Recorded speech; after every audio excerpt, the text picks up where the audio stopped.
போன வீடியோல இந்த மாதிரி நிறைய பால்ஸ் பவுன்ஸ் ஆகுற ஒரு ப்ரோக்ராமை எப்படி ஒரு லிஸ்ட் வச்சு கிரியேட் பண்ணுறது அப்படிங்கிறத நம்ம பார்த்துருந்தோம்.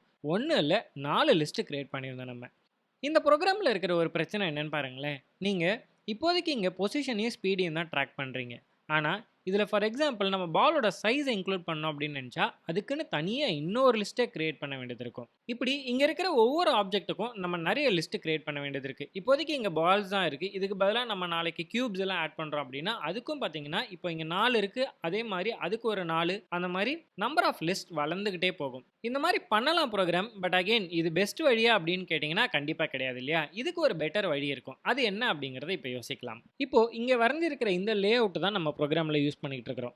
ஒவ்வொரு ப்ராப்பர்ட்டிக்கும் ஒரு லிஸ்ட் வச்சிருக்கிறோம். அதாவது பாலோட எக்ஸ் பொசிஷன், பாலோட ஒய் பொசிஷன், பாலோட ஸ்பீட் எக்ஸ் டைரக்ஷனில், பாலோட ஸ்பீட் ஒய் டைரக்ஷனில், இப்படின்னு 4 ப்ராப்பர்ட்டிக்கு 4 லிஸ்ட் மெயின்டைன் பண்ணிட்டு இருக்கோம் இல்லையா. இதை சிம்பிளிஃபை பண்ணுறதுக்கு நமக்கு நிறைய வழிகள் இருக்குது. ஃபர்ஸ்ட் வழி என்ன அப்படின்னு பார்க்கலாமே. இந்த மாதிரி ஒரு லிஸ்ட் கிரியேட் பண்ணுறது. அதாவது இங்கே பார்த்தீங்கன்னா ஒரு லிஸ்ட்டுக்குள்ளே இன்னும் நிறைய லிஸ்ட் இருக்குது. ஸோ இதை வந்து லிஸ்ட் ஆஃப் லிஸ்ட் அப்படின்னு சொல்லலாம். இங்கே பார்த்தீங்கன்னா நான் முன்னாடி பண்ண மாதிரி ஒவ்வொரு பாலோடைய பொசிஷனையும் வெளியே இருக்கிற இந்த லிஸ்ட்டில் ஒவ்வொரு செல்லில் மெயின்டைன் பண்ண போகிறேன். ஆனால் அதுக்குள்ளே ஸ்டோர் பண்ணுறது பார்த்தீங்கன்னா நார்மல் இன்டீஜராக இல்லாமல் இன்னும் ஒரு லிஸ்ட். இந்த லிஸ்ட்டில் என்ன இருக்க போகுதுன்னு பார்த்தீங்கன்னா இந்த பாலோட எக்ஸ் பொசிஷன், இந்த பாலோட ஒய் பொசிஷன், இந்த பாலோட எக்ஸ் டைரக்ஷன் ஸ்பீட், இந்த பாலோட ஒய் டைரக்ஷன் ஸ்பீட். இதே மாதிரி நம்ம ஒவ்வொரு பாலுக்கும் உள்ள ஒவ்வொரு லிஸ்ட் கிரியேட் பண்ணிக்கலாம். இப்போ நாளைக்கு புதுசாக இன்னொரு ப்ராப்பர்ட்டி ஆட் பண்ணோம் அப்படின்னா நம்ம சிம்பிளாக இந்த லிஸ்ட்டில் எக்ஸ்ட்ராவாக இன்னொரு எலிமெண்ட் ஆட் பண்ணாலே நமக்கு தேவையான புது டேட்டா ஸ்ட்ரக்சர் கிடைச்சிரும். சரி, இந்த மாதிரி ஒரு லிஸ்ட் இருந்தால் இது எப்படி உருவாக்குறது, இது எப்படி ஐட்ரேட் பண்ணுறது? உருவாக்குறது ஒரு பெரிய விஷயமே இல்லைங்க. முன்னாடி எப்படி நம்ம ஒரு லிஸ்ட்டில் அப்பெண்ட் பண்ணுறதுக்கு லிஸ்ட் டாட் அப்பெண்ட் அப்படிங்கிற ஃபங்க்ஷனை கால் பண்ணிவிட்டு இதில் ஒரே ஒரு இன்டீஜரை மட்டும் கொடுத்தோமோ அதுக்கு பதிலாக இப்போ இங்கே இன்னும் ஒரு லிஸ்ட்டே கொடுக்கலாம். நான் முன்னாடியே சொல்லியிருந்தேன் இல்லையா போன வீடியோவில், லிஸ்ட்டுக்குள்ளே என்ன டைப் ஆஃப் டேட்டா வேணாலும் நம்ம ஸ்டோர் பண்ணலாம், இன்டீஜர், ஃப்ளோட் அப்படின்னு. அதே மாதிரி தான் இங்கே பார்த்தீங்கன்னா நம்ம லிஸ்ட்டுக்குள்ளே இன்னொரு லிஸ்ட்டே ஸ்டோர் பண்ணுறோம். இதை ஐட்ரேட் பண்ணுறதுக்கும் பார்த்தீங்கன்னா கிட்டத்தட்ட அதே டெக்னிக் தான் யூஸ் பண்ண போகிறோம். முன்னாடி பார்த்தீங்கன்னா நம்ம ஐட்ரேட் பண்ணுறதுக்கு ஃபார் ஐ இன் நம்மளோட லிஸ்ட்டுக்கு பேர் எல்லுன்னு வச்சுக்கலாமே. ஃபார் ஐ இன் எல் அப்படின்னு நம்ம கொடுத்தோம் அப்படின்னா இந்த ஐ அப்படிங்கிற இந்த வேரியபிளில் பார்த்தீங்கன்னா ஒவ்வொரு தடவையும் நமக்கு முன்னாடி இன்டீஜர்ஸ் தான் வந்துகிட்டு இருக்கும். ஏன்னா நம்மளுடைய லிஸ்ட்டுக்குள்ளே இன்டீஜர்ஸ் இருந்துச்சு. இப்போ அதுக்கு பதிலாக பார்த்தீங்கன்னா இந்த ஐ அப்படிங்கிற வேரியபிளில் ஒரு லிஸ்ட்டே வரும். நம்மக்கிட்ட இப்போ ஒரு லிஸ்ட் இருக்கு. அந்த லிஸ்ட்டில் எப்படி ஐட்ரேட் பண்ணுறது? ஃபார் லூப் தானே. அப்போ என்ன பண்ண போகிறோன்னு பார்த்தீங்கன்னா திருப்பி இன்னொரு ஃபார் லூப் யூஸ் பண்ண போகிறோம். ஆனால் இந்த ஃபார் லூப் பார்த்தீங்கன்னா முன்னாடி இருக்கிற ஃபார் லூப்புக்குள்ளே நெஸ்ட் ஆகி வரும். ஸோ ஒவ்வொரு தடவையும் நம்மளுடைய இந்த அவுட்டர் லிஸ்ட்டை ஐட்ரேட் பண்ணுறதுக்கு இந்த ஃபார் லூப்பும், அதுக்குள்ளே இருக்கிற அந்த குட்டி குட்டி லிஸ்ட்டை ஐட்ரேட் பண்ணுறதுக்கு இந்த ஃபார் லூப்பும் ஹெல்ப்ஃபுல்லாக இருக்க போகுது. ஸோ இதுக்கு நம்ம இன்னொரு வேரியபிள் கிரியேட் பண்ணோம். ஃபார் ஜேன்னு இதுக்கு பேர் வச்சுக்கலாம். ஏன்னா ஐக்கு அடுத்த லெட்டர் ஜே. இதுதான் ப்ரோக்ராமர்ஸ் ஜென்ரலாக யூஸ் பண்ணுற டெக்னிக்கும் கூட. ஃபார் ஜே இன் இப்போது இந்த லிஸ்ட்டை தான் நம்ம ஐட்ரேட் பண்ணோம் இல்லையா. ஸோ ஃபார் ஜே இன் ஐ அப்படின்னு எழுதுனா ஒரு தடவையும் இந்த ஐ அப்படிங்கிற வேரியபிளில் இருக்கிற லிஸ்ட்டை நம்ம இந்த லூப் வச்சு இங்கே ஐட்ரேட் பண்ணுவோம். ஸோ இப்போ பார்த்தீங்கன்னா நமக்கு இந்த ஜே அப்படிங்கிற வேரியபிளில் ஒவ்வொரு தடவையும் உள்ளே இருக்கிற அந்த குட்டி ஆரஞ்சு லிஸ்ட்டோடைய வேரியபிள்ஸ் கிடைக்கும். ஸோ முதல் தடவை பார்த்தீங்கன்னா ஜேவோட வேல்யூ பிஎக்ஸாக இருக்கும், அடுத்தது பார்த்தீங்கன்னா பிஒய்யாக இருக்கும், அடுத்தது பார்த்தீங்கன்னா எஸ்எக்ஸாக இருக்கும், அடுத்தது பார்த்தீங்கன்னா எஸ்ஒய்யாக இருக்கும். இந்த லிஸ்ட் ஆஃப் லிஸ்ட்டை இன்னொரு விதமாக கூட நம்ம விஷுவலைஸ் பண்ணி பார்க்கலாம். அது என்ன அப்படின்னு பார்த்தீங்கன்னா இந்த மாதிரி ஒரு மேட்ரிக்ஸ் இல்லை 2 டைமென்ஷனல் லிஸ்ட்டாக நம்ம இதை பார்க்கலாம். இதில் பார்த்தீங்கன்னா இது ஒவ்வொன்றும் ஒவ்வொரு லிஸ்ட். இந்த ஒவ்வொரு லிஸ்ட்லேயும் பார்த்தீங்கன்னா 4 எலிமெண்ட் இருக்குது. ஸோ இதை பார்த்தீங்கன்னா ஒரு 4 லிஸ்ட்டு மெயின்டைன் பண்ணுற 8 லிஸ்ட்டாக பார்க்கலாம் நம்ம. இல்லை இது அப்படியே ரிவர்ஸாக கூட பார்க்கலாம். 8 லிஸ்ட் மெயின்டைன் பண்ணுற 4 லிஸ்ட்டாகவும் பார்க்கலாம். நம்ம இது எப்படி கிரியேட் பண்ணுறோம், இது எப்படி ஐட்ரேட் பண்ணுறோங்கிறத பொறுத்து தான் அது மாறப்போகுது. இதே லிஸ்ட்டை பார்த்தீங்கன்னா நீங்கள் 2 டைமென்ஷனோட நிறுத்தணும்னு எந்த அவசியமும் கிடையாது. இதை இந்த மாதிரி 3வது டைமென்ஷனில் கொண்டு போயிட்டு ஒரு கியூப் மாதிரி கூட நீங்கள் ட்ரீட் பண்ணலாம். ஸோ ஒரு லிஸ்ட்டுக்குள்ளே ஒரு லிஸ்ட்டுன்னு இன்செப்ஷன் மாதிரி வளர்ந்துக்கிட்டே போகலாம். 4, 5, 6ன்னு எத்தனை வேணால் கொண்டு போகலாம். ஆனால் நம்மளால் அதை மைண்டில் விஷுவலைஸ் பண்ண முடியாதே தவிர ப்ரோக்ராமேட்டிக்காக எப்படி வேணாலும் நீங்கள் ஆக்சஸ் பண்ணலாம். இப்போது இதை நீங்கள் லிஸ்ட் ஆஃப் லிஸ்ட்டுன்னு பார்த்தாலும் சரி, இல்லை இந்த மாதிரி 2 டைமென்ஷனல் லிஸ்ட்டாக பார்த்தாலும் சரி, நம்ம லூப் போட்டு தான் அதை ஆக்சஸ் பண்ணியே ஆகணும் அப்படிங்கிற ரெஸ்ட்ரிக்ஷன்லாம் கிடையாது. திடீர்னு எனக்கு இந்த லிஸ்ட்டில் இருக்கிற இந்த பொசிஷனில் இருக்கிற லிஸ்ட்குள்ளே இருக்கிற 3வது எலிமெண்ட் வேணும் அப்படின்னா இதை நான் எப்படி ரெஃபர் பண்ணலாம் அப்படின்னு பார்த்தீங்கன்னா அதே பிராக்கெட் நோட்டேஷன்ஸ் யூஸ் பண்ணி ஈஸியாக ஆக்சஸ் பண்ண முடியும். இதுக்கு நம்ம ஒரு இண்டெக்ஸ் கொடுத்து பார்க்கலாம் முதல்ல. ஸோ இந்த அவுட்டர் எலிமெண்ட் பார்த்தீங்கன்னா 3வது பொசிஷனில் இருக்குது. இந்த லிஸ்ட்டோட பேர் எல் அப்படின்னு வச்சுக்கலாம். அப்படி இது எல்லாம் இருக்கும்போது பார்த்தீங்கன்னா, இந்த அவுட்டர் லிஸ்ட்ல இருக்கிற 3வது பொசிஷன்ல இருக்கிற எலிமெண்ட் வேணும் அப்படிங்கிறனால எல் ஆஃப் 3 அப்படின்னு இத ஆக்சஸ் பண்ணணும்.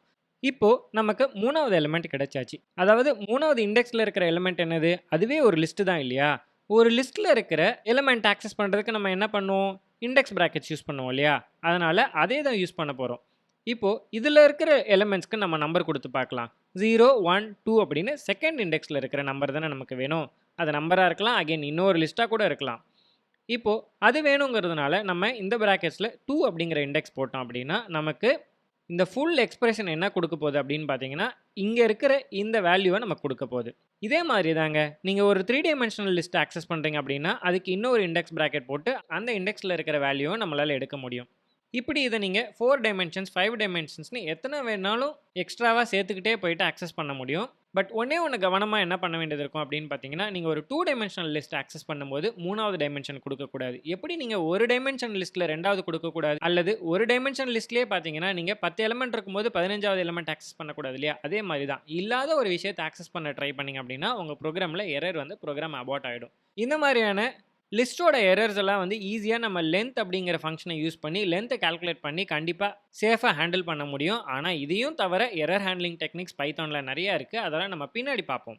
இப்போ இந்த கான்செப்ட்ஸ் எல்லாம் எடுத்துக்கிட்டு போயிட்டு எப்படி நம்மளுடைய ஸ்கெட்ச்ல நம்ம அப்ளை பண்ணி நம்மளுடைய ஸ்கெட்ச்ல இருக்கிற 1 டைமென்ஷனல் லிஸ்ட் எல்லாத்தையும் 2 டைமென்ஷனல் லிஸ்ட்டா மாத்துறது அப்படிங்கிறத பார்க்கலாம்.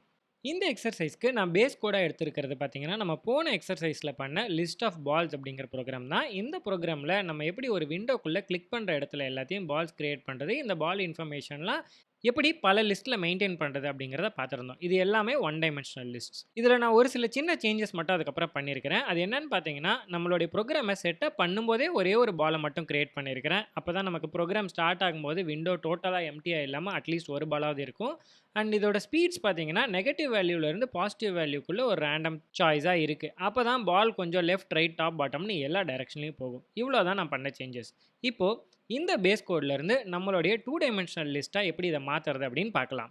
ஃபர்ஸ்ட் பார்த்தீங்கன்னா, இங்க இருக்கிற எல்லா லிஸ்ட்டையும் தூக்கிரலாம். நமக்கு இவ்ளோ லிஸ்ட் தேவையில்ல. அதுக்கு பதிலா ஒரே ஒரு லிஸ்ட் தான் வேணும். இந்த லிஸ்ட்டுக்கு பேரு பால்ஸ் அப்படின்னு வச்சிரலாம். வச்சுட்டு இதுல பார்த்தீங்கன்னா, நம்ம ஒரு எம்ப்டி லிஸ்ட் அசைன் பண்ணிரலாம். அடுத்ததா பார்த்தீங்கன்னா, இந்த லிஸ்ட்ட பாப்புலேட் பண்ணணும். அது எங்க பண்ணணும் அப்படின்னு பார்த்தீங்கன்னா, நம்ம எங்கெல்லாம் பால் கிரியேட் பண்றோமோ அங்க தான். அண்ட் அதுக்கு பார்த்தீங்கன்னா, நம்ம அழகா ஒரு தனி ஃபங்ஷனே வச்சிருக்கிறோம். இதுக்குள்ள வர இந்த 4 வேல்யூவும் இதே ஆர்டர்ல நம்ம ஸ்டோர் பண்ணிக்கலாம். நம்மளோட ஸ்ட்ராட்டஜி இதுவா தான் இருக்க போகுது. அதாவது ஃபர்ஸ்ட் 2 வேல்யூஸ் பார்த்தீங்கன்னா, பாலோட எக்ஸ் அண்ட் ஒய் பொசிஷன்ஸ். அடுத்த 2 வேல்யூஸ் பார்த்தீங்கன்னா, அந்த பாலோடைய X and Y speeds. So இதே ஆர்டர்ல நம்ம எல்லாத்தையும் தூக்கி ஒரு லிஸ்ட்டா மாத்தி, இத நம்மளுடைய பால்ஸ் அப்படிங்கிற லிஸ்ட்டுக்குள்ள போடணும். ஃபர்ஸ்ட் இந்த 4த்தையும் எப்படி லிஸ்ட்டா மாத்துறது அப்படின்னு பார்க்கலாம். நம்மகிட்ட இந்த 4 வேல்யூவுமே கையில இருக்கு அப்படிங்கனால, இத லிஸ்ட்டா மாத்துறது ரொம்ப ஈஸி. ஜஸ்ட் இந்த மாரி ஒரு இண்டெக்ஸ் பிராக்கெட்ஸ்க்குள்ள நமக்கு தேவையான எல்லாத்தையும் இப்படி லிஸ்ட் பண்ணிட்டோம் அப்படின்னா, இது அப்படியே ஒரு லிஸ்ட்டா மாறிடும். இந்த லிஸ்ட்ட எடுத்துக்கிட்டு போயிட்டு, நம்ம முன்னாடி கிரியேட் பண்ண இந்த பால்ஸ் அப்படிங்கிற லிஸ்ட்ல அப்பெண்ட் பண்ணிரணும். ஸோ என்ன பண்ணலாம் அப்படின்னு பார்த்தீங்கன்னா, பால்ஸ் டாட் அப்பெண்ட் அப்படிங்கிற இந்த ஃபங்ஷனை கால் பண்ணும்போது என்ன ஆகும்னு பார்த்தீங்கன்னா, ஒரு லிஸ்ட் கிரியேட் ஆகி இந்த லிஸ்ட் போயிட்டு இந்த லிஸ்ட்குள்ள ஆட் ஆயிடும்.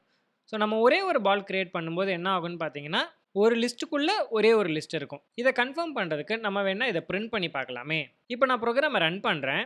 எதுவுமே ரன் ஆகாது. ஏன்னா நம்ம ட்ரால நெறைய விஷயங்கள் பண்ணிட்டு இருக்கிறோம். இப்போதைக்கு நம்ம என்ன பண்ணலாம் அப்படின்னு பார்த்தீங்கன்னா, நம்ம ப்ரோகிராம ரன் பண்றதுக்கு இதெல்லாம் கமெண்ட் பண்ணிட்டு, இத ஒரு எம்ப்டி ஃபங்ஷனா வச்சுக்கலாம். இப்போ பாருங்க, கீழ நம்மளோட விண்டோல இருக்கிற ஒரே ஒரு பாலோடைய இன்ஃபர்மேஷன் மட்டும் பிரிண்ட் ஆகுது பாருங்க. இங்க எதுவுமே அப்டேட் ஆகாது. ஏன்னா நம்ம ட்ரால எதையுமே அப்டேட் பண்ணல. பாலோடைய ஸ்டார்ட்டிங் பொசிஷன் பார்த்தீங்கன்னா 400,400 அண்ட் அதோடைய வெலாசிட்டி பார்த்தீங்கன்னா எக்ஸ் டைரக்ஷன்ல இது, ஒய் டைரக்ஷன்ல இது. இத பார்த்தாலே உங்களுக்கு தெரியும் பாருங்க. ஒரு லிஸ்ட் இருக்கு. அந்த லிஸ்ட்டுக்குள்ள இன்னொரு லிஸ்ட் இருக்கு. இப்போ அடுத்தபடியா இதே ப்ரோகிராம திருப்பி ரன் பண்ணி நம்ம விண்டோல பல இடங்கள்ல கிளிக் பண்ணலாம். கிளிக் பண்ணும்போது பாருங்க, இந்த ஒரு லிஸ்ட்க்குள்ள நெறைய குட்டி லிஸ்ட் ஆட் ஆகிட்டே வருது பாருங்க. நான் 1, 2, 3, 4 தடவ கிளிக் பண்ணியிருக்கிறேன். ஒரு பால் ஸ்டார்ட்டிங்ல செட்டப்லயே கிரியேட் ஆயிருச்சு. ஸோ 5 பால் இந்த லிஸ்ட்டுக்குள்ள ஆட் ஆயிருக்கு மொத்தமா. அவ்வளோதான். கிரியேட் அப்படிங்கிற ஒரு ஃபங்ஷன்லயே எவ்வளோ சிம்பிளா நம்மளால ஒரு சேஞ்ச்ல இத அச்சீவ் பண்ண முடியுது பாருங்க. இதுக்கு தான் நம்மளோட ப்ரோகிராம்ஸ ரொம்ப ஆர்கனைஸ்டா எழுதணும். அடுத்தது நம்ம இங்க இருக்கிற ஒவ்வொரு ஃபங்ஷனா ஃபிக்ஸ் பண்ணலாம். கிளியர் ஸ்க்ரீன் நார்மலாவே இருக்கலாம். அடுத்தது இந்த லூப்பை ரெஸ்டோர் பண்ணிட்டு, மூவ் பால் அப்படிங்கிற இந்த ஃபங்ஷனை ஃபர்ஸ்ட் அப்டேட் பண்ணலாம். மூவ் பால் அப்படிங்கிற ஃபங்ஷன்ல நம்ம என்ன பண்ணிக்கிட்டு இருக்கிறோம்? ஒவ்வொரு பாலோடைய பொசிஷனையும் அப்டேட் பண்றோம் இல்லையா? இப்போ நமக்கு ஐ அப்படிங்கிறது ஏற்கனவே இன்புட்டா வருது. இன்புட்டா வரும்போது பார்த்தீங்கன்னா, இந்த பால் அப்படிங்கிற லிஸ்ட்ல எந்த இண்டெக்ஸ்ல இருக்கிற வேல்யூவ நம்ம மாத்தணும் அப்படிங்கிறது தான் இல்லையா? இதுல ஃபர்ஸ்ட் எக்ஸ் கோஆர்டினேட் அடுத்தது ஒய் கோஆர்டினேட். இப்போ இந்த லிஸ்ட்ல பார்த்தீங்கன்னா, ஃபர்ஸ்ட் 2ம் எக்ஸ் அண்ட் ஒய் கோஆர்டினேட், அடுத்த 2ம் ஸ்பீட். இங்க ரைட் சைட்ல இருக்கிற இந்த ஸ்பீட்ஸ வச்சு தான் நம்ம லெஃப்ட் சைட்ல இருக்கிற வேல்யூஸ மாத்துறோம். அத தான் இந்த ஆப்பரேஷன்ல பண்றோம். இப்போ ஒவ்வொரு தடவையும் 0த் பொசிஷன்ல என்ன இருக்கு, 1 பொசிஷன்ல என்ன இருக்கு, 2ல என்ன இருக்கு, 3ல என்ன இருக்கு அப்படிங்கிறத நம்ம ஞாபகப்படுத்தி, இல்ல கோட்ல திருப்பி திருப்பி வந்து செக் பண்ணிக்கிட்டு இருக்கிறத அவாய்ட் பண்றதுக்கு நம்ம என்ன பண்ணலாம்னு பார்த்தீங்கன்னா, ஃபிக்ஸ்டா நமக்கு இங்க தான் வந்து ஸ்பீட் இருக்கு அப்படின்னு தெரியறனால, இது ஒவ்வொன்னுத்துக்கும் ஒரு கான்ஸ்டன்ட் கிரியேட் பண்ணிக்கலாம். கான்ஸ்டன்ட் அப்படிங்கிறது பேசிக்கா வேரியபிள் தான். ஆனா அதோட வேல்யூவ நம்ம மாத்தாம வச்சிருந்தா அது கான்ஸ்டன்ட் அவ்வளவுதான். ஸோ அதுக்கு நம்ம என்ன பண்ணலாம்னு பார்த்தீங்கன்னா, அந்த 0, 1, 2, 3 அப்படிங்கிற வேல்யூஸ் உள்ள 4 வேரியபிள்ஸை கிரியேட் பண்ணிக்கலாம். அதை நம்ம கான்ஸ்டன்ஸாக மெயின்டைன் பண்ணிக்கலாம். இந்த ஒவ்வொன்றுத்துக்கும் நான் ஒரு வேரியபிள் கிரியேட் பண்ண போகிறேன். அதுக்கு பிஎக்ஸ் அப்படின்னு பேர் கொடுக்க போகிறேன். இது கான்ஸ்டன்ட்டாக நான் ட்ரீட் பண்ணணும் அப்படிங்கிறனால டிஃபரன்ஷியேட் பண்ணுறதுக்கு கேபிட்டல் லெட்டர்ஸில் வேரியபிள்ஸை கிரியேட் பண்ணுறேன். அடுத்தது பிஒய், அடுத்தது எஸ்எக்ஸ், அடுத்தது எஸ்ஒய். இப்போ இந்த நாலுத்தோட யூஸும் நம்ம இங்கே ப்ரோக்ராம் பண்ணும்போது உங்களுக்கு இன்னும் தெளிவாகவே புரியும். இந்த மூவ் பாலில் நம்ம என்ன பண்ணணும், கொடுத்துருக்கிற பாலோடைய எக்ஸ் வேல்யூவை மாற்றணும் ஃபர்ஸ்ட் இல்லையா? ஸோ பால்ஸ் அப்படிங்கிற இந்த லிஸ்ட்டில் போயிட்டு 8th பொசிஷனில் இருக்கிற பாலோட இன்ஃபர்மேஷனை எடுத்துட்டோம். அடுத்தது அதுக்குள்ளே இருக்கிற எக்ஸ் கோஆர்டினேட் 0th பொசிஷனில் இருக்குது. இதை நம்ம நார்மலாக கோடு எழுதும்போது பார்த்தீங்கன்னா இந்த மாதிரி எழுதியிருப்போம். அதாவது 0th இண்டெக்ஸில் இருக்கிற எக்ஸ் பொசிஷனில் இருக்கிற வேல்யூ கூட அப்படியே ஸ்பீடு ஆட் பண்ணியிருந்தோம் இல்லையா? அதே தான் இங்கே நம்ம பண்ணுறோம். 0th வேல்யூவில் இருக்கிற வேல்யூவை எடுத்து அது கூட 2வது பொசிஷனில் இருக்கிற ஸ்பீடை ஆட் பண்ணி அதுலேயே ஸ்டோர் பண்ணுறோம். இப்போ பாருங்களேன், இப்போ இங்கே இருக்கிற 0வையும் இங்கே இருக்கிற 0வையும் இங்கே இருக்கிற 2வையும் பார்க்கும்போது நமக்கே நாளைக்கு பார்த்தா என்னன்னு புரியாது இல்லையா? அதை அவாய்ட் பண்ணுறதுக்கு தான் இந்த 0 அப்படிங்கிற நம்பர் இங்கே டைப் பண்ணுறதுக்கு பதிலாக இந்த வேரியபிள் அல்லது கான்ஸ்டண்ட்டாக நம்ம ரெஃபர் பண்ணுற இதை யூஸ் பண்ண போகிறேன். இப்போ பாருங்க, இந்த லைன் படிக்கிறதுக்கு இன்னும் கொஞ்சம் பெட்டராக இருக்கும். ஃபர்ஸ்ட் 8th பொசிஷனில் இருக்கிற பாலோட இன்ஃபர்மேஷனில் இருக்கிற எக்ஸ் பொசிஷனை எடுத்து அந்த பாலோடைய எக்ஸ் ஸ்பீடோட ஆட் பண்ணி அதை எடுத்துக்கிட்டு போய் பொசிஷனில் அப்டேட் பண்ணுறேன் அப்படிங்கிறது இதை பார்க்கும்போதே நமக்கு கிளியராக புரியுது பாருங்க. அவ்வளோதாங்க. இப்போ இதே மாதிரி அடுத்தது ஒய்யையும் நம்ம அப்டேட் பண்ணணும். ஸோ இதை பார்க்கும்போதே நம்மளால் ஈஸியாக மேலே போயிட்டு ஒவ்வொருத்தோடையும் இண்டெக்ஸை ரெஃபர் பண்ணாமல் ஈஸியாக இந்த வேரியபிள் நேம்ஸ் அல்லது கான்ஸ்டன்ஸை வச்சு நம்மளால் இந்த லைனை அழகாக எழுத முடியும். இப்போ இது ரெண்டுத்தையும் நம்ம தூக்கிடலாம். நம்ம குளோபலாக இருக்கிற பால்ஸ் அப்படிங்கிற அந்த லிஸ்ட்டை தான் ரெஃபர் பண்ணுறோம். அதனால் அதை இங்கே ரெஃபர் பண்ணலாம். இதை இங்கே கண்டிப்பாக போடணுமா அப்படின்னு யோசிச்சு பாருங்கள். ஆமான்னு நினச்சிங்கன்னா ஏன் அப்படின்னு கமெண்ட்ஸில் போடுங்க. இல்லை அப்படின்னு நினச்சிங்கன்னா அதையும் ஏன்னு கமெண்ட்ஸில் போடுங்க. நம்ம அதை தனியாக இன்னொரு வீடியோவில் டிஸ்கஸ் பண்ணுவோம். பட் இப்போதைக்கு நம்ம கற்றுக்கிட்டதை ஃபாலோ பண்ணுறதுக்கு எப்போல்லாம் நம்ம குளோபல் வேரியபிள்ஸ் ஆக்சஸ் பண்ணுறோமோ அப்போல்லாம் அதை ரெஃபர் பண்ணுறோம் அப்படிங்கிறத தனியாக இங்கே இந்த மாதிரி ஸ்பெசிஃபை பண்ணிடலாம். இப்போ இதே மாதிரி பார்த்தீங்கன்னா அடுத்தது பவுன்ஸ் பாலையும் ட்ரா பாலையும் ஃபிக்ஸ் பண்ணணும். ட்ரா பால் ரொம்ப சிம்பிள். அதை ஃபர்ஸ்ட் ஃபிக்ஸ் பண்ணிடலாம். இங்கே பாருங்கள், 8th பொசிஷனில் இருக்கிற பாலோடைய எக்ஸ் வேல்யூவையும் ஒய் வேல்யூவும் தான் நம்ம எடுக்கணும் இல்லையா? So balls of I P X, அதே மாதிரி balls of I of P Y அப்படின்னு கொடுத்துட்டோம் அப்படின்னா இது கரெக்டாக பாலோடைய எக்ஸ் அண்ட் ஒய் கோஆர்டினேட்டை எடுத்து சர்க்கிள் அப்படிங்கிற ஃபங்க்ஷனுக்கு பாஸ் பண்ணிடுது. அடுத்தது பவுன்ஸ் பால். இதையும் நம்ம அதே ஸ்ட்ராட்டஜி யூஸ் பண்ணி ஈஸியாக மாடிஃபை பண்ணிடலாம். குவிக்காக இதை அப்படியே ரீப்ளேஸ் பண்ணிடலாமா?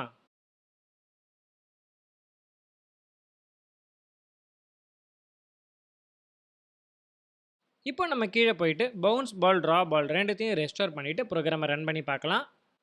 இதை ஃபிக்ஸ் பண்ண மறந்துட்டோம். இங்கே இனிமேல் நம்ம பார்த்தீங்கன்னா அந்த பால்ஸ் அப்படிங்கிற லிஸ்ட்டை ஐட்ரேட் பண்ணாலே போதும். ஸோ லென்த் ஆஃப் பால்ஸ் அப்படின்னு இதை ஃபிக்ஸ் பண்ணிவிட்டு ப்ரோக்ராமை ரன் பண்ணால் ஒரு பாலோட வருது, இன்னொரு பால் ஆட் ஆகுது, நம்மளோட லிஸ்ட்டும் குரோ ஆகிட்டே போகுது பாருங்கள். அவ்வளோதாங்க. இந்த மாதிரி தான் 2 டைமென்ஷனல் லிஸ்ட்டை யூஸ் பண்ணலாம். இந்த வீடியோ உங்களுக்கு பிடிச்சிருந்தா லைக் பண்ணுங்கள் அண்ட் உங்கள் ஃப்ரெண்ட்ஸோட மறக்காமல் ஷேர் பண்ணுங்கள். சேனலுக்கும் மறக்காமல் சப்ஸ்கிரைப் பண்ணிவிடுங்க. நெக்ஸ்ட் வீடியோஸ் வேணும்னா அந்த பெல் ஐக்கானையும் மறக்காமல் கிளிக் பண்ணிவிடுங்க. ஏதாவது கேள்விகள் இருந்தால் அதை கமெண்ட்ஸில் போடுங்க, கண்டிப்பாக பதிலளிக்கிறேன். வேறு ஏதாவது இன்ட்ரெஸ்டிங் டாபிக்ஸ் பற்றி நீங்கள் தெரிஞ்சுக்கணுன்னா அதையும் கமெண்ட்ஸில் போடுங்க. அதை பற்றி வீடியோக்கள் கூடிய சீக்கிரத்தில் பண்ணலாம்.